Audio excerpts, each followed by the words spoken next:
Good morning, Auntie. How are you? I'm wonderful. How are you? Sunday morning. Tell us what you're cooking. Chicken in the oven. I marinated it on yesterday with different spices. Raisin in the oven now. Cauliflower and my sweet potatoes to make my soup, which is here. That I need to then puree. Let me show you how to hone tonight. The honing tool. I'm making my own version of sweet potato. I can't remember what root vegetables I have in here because I prepped those. I diced those a little while ago, and I have some cordyceps mushroom. Let me show you the mushroom medicine. I have no recipe. I'm making this up on the fly. So I have my cordyceps here, okay, which is a wonderful mushroom that I consume at least 4 or 5 times a day in the form of a tea. The reishi mushroom is the mushroom of longevity, adaptogen. So I'm going to put some reishi in there as well. I also put some organic broccoli sprout extract in there. Broccoli is in the sulforaphane family, which helps to optimize your estrogen metabolism. So I have my my eggs that are, I already boiled them. They're free range.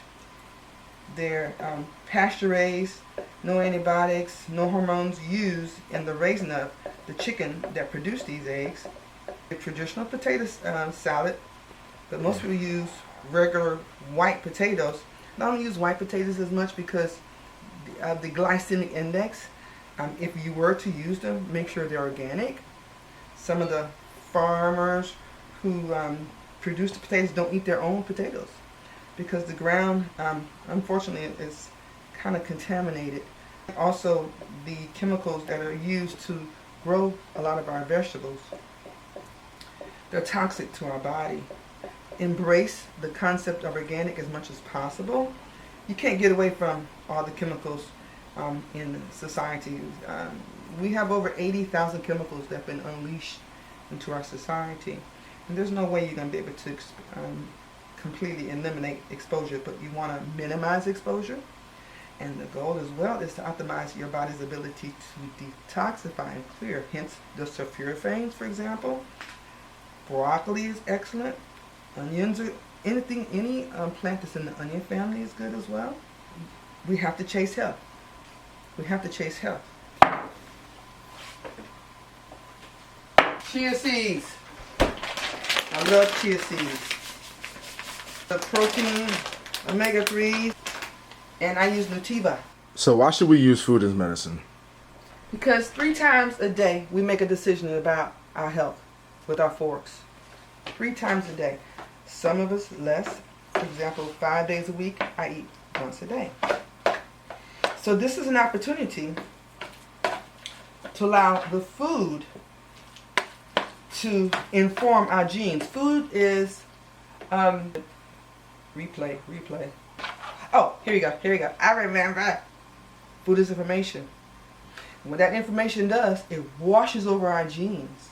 And it determines how our genes will be expressed to either facilitate good health or bad health. Okay, so why not utilize nutrients, ingredients that tell your genes, okay, I want to be healthy. I want to optimize longevity. Food can kill us, or food can heal us. Try to incorporate organic offerings to minimize our consumption of meat. Meat is acidic. I do eat meat, but I minimize my consumption of meat. And the meat that I do consume, it's clean. Most of my meat, chicken, turkey, I don't eat a lot of turkey, lamb, I get most of my meat from a facility called Grassroots Co-op, which is in Arkansas. I get my lamb, and sometimes I get deer as well from a farm called Silver Fern Farm. And they're in Australia or they're in New Zealand. And when it gets here, it's always cold. They use the hot ice to keep it cold. I usually buy my meat when it's on sale.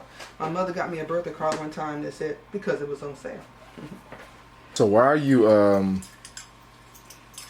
showing people your cooking endeavors? Why are you taking on this endeavor of food can either kill or food can either heal? Why is this so important to you? in relation to your practice that you already do with pregnant women? Well, I've been practicing medicine. I started my medical training in 1983. Over the years, I've seen a significant decline in the health of my patients. Over the years, and we all know this, maternal mortality has significantly increased. Not only maternal mortality, the complications that occur with the babies. More children have been diagnosed with cancer. I think I heard a stat that 1 in 4 children have cancer. Children. They have not been exposed to this environment as long as we have, so why are they developing cancer? 1 in 44 children have been diagnosed with autism. Many children have ADD, ADHD. There's a problem. There's a problem. I'm going to say that we are leaders in the healthcare arena.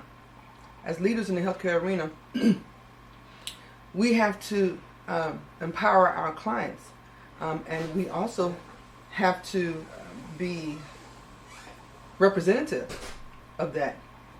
That's not the word. The word is an example. We've got to be an example as to how we live. I mean, we've got to remove the veil. We've got to remove the veil. None of us are perfect. We all have issues. So how is this journey? Because you physically look different. You know? Mm-hmm. I'm guessing that you feel different. I think sometimes, especially in our society, we allow our body image to dictate who we are. When we're not happy in our physical body, in our skin, we tend to have lower self-esteem. And not that I've ever had lower self-esteem. Fundamentally, I'm an introvert. I know y'all don't think so. But when, as I begin to transform and optimize my physical edifice, I have more confidence as far as what I do, how I present myself, and also I'm more representative of my platform. My platform is about health. Gandhi. You have to be the change you want to see in the world. And it's not always about an external change. It's about an internal change as well. But however, as you begin to change your lifestyle, body, mind, spirit, and soul, you begin to connect with God. I'm going to say God and put it out there. The higher power.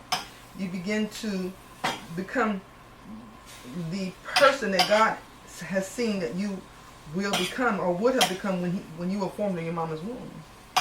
You tend to have a little bit more confidence. And speaking for myself, I have more confidence about what I do, what I say, and also the kinship moments, which are the moments in life that are painful, which we've all had our kinship moments. The last few years, I've had a lot of kinship moments. And yes, it gets to a point where at times when you have those moments, you want to just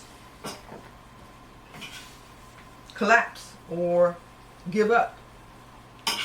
But for me, once I fall down, I get back up again, as the song says, and dig my heels in, because God has purpose for me. He has given me this platform to deal with women, and women who are procreating, and that concerns me. And that drives me. What drives me, what allows me to wake up every morning happy about life, is that I could potentially serve God's people. So the goal is to show you guys Culinary Escapades with Dr. Higgie. The goal is to do this on a regular basis, continual basis. If you guys have something that you want me to cook, that you want me to transform, because that's what I love to do. That gives me energy to take a recipe that you normally would use, and then I transform it, put a healthier twist on it. All right? Send that to me and let me know. All right? So yeah.